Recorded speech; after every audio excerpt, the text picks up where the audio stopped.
The amendments I'm introducing to this bill today seek to do something specific and simple, something I've been advocating for since I was elected to this place, and that is to ensure that significant public institutions are run by people who have been independently appointed to run them, not by people who've been appointed because they know someone who knows someone, and not people who will owe something to a minister who appointed them, and who therefore may feel a sense of obligation to do that minister's bidding.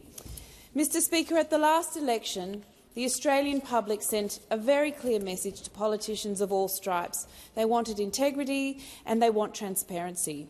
They want to see our democratic infrastructure strengthened, and they want the Jobs for Mates culture to end.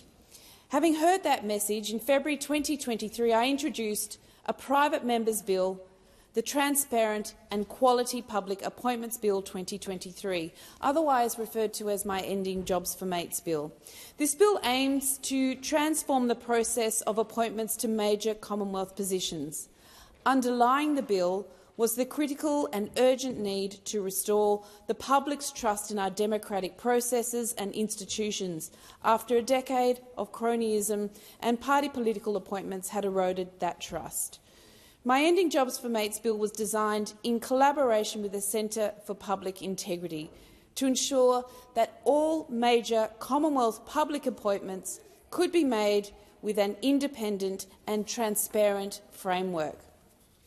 My Jobs for Mates bill would legislate a Public Appointments Commissioner and departmental independent selection panels, overseen by a Parliamentary Joint Committee on Appointments. The committee overseeing the Public Appointments Committee and the ISPs would not have a government-led majority, guaranteeing independence from the government of the day. Under my bill, a degree of ministerial discretion would be maintained, an important element of our Westminster system of government, as the final decision regarding the successful candidate would remain with the relevant minister. However, the minister may only choose from the short list of candidates selected by the independent selection panel. Such a framework would ensure that key positions in our democratic institutions are filled through an independent, transparent and expertise-based appointment process. It would be much easier, of course, if the government would just embrace this bill, instead of me having to move these amendments every time an important new position like the National Student Ombudsman is created. Perhaps we'll eventually get there. In the absence of an overarching framework of this kind that I'm proposing in my bill, I'm again putting forward amendments which would ensure that an independent panel is established to appoint the Ombudsman.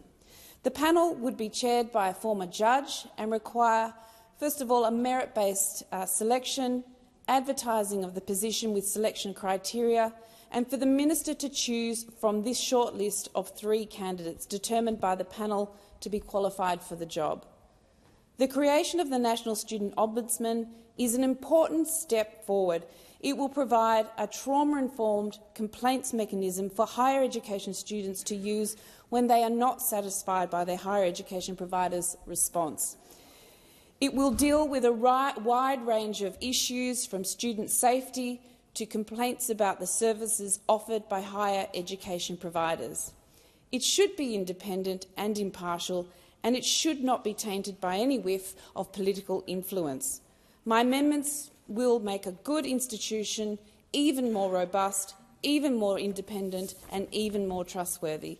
I urge the government to consider this amendment. Thank you.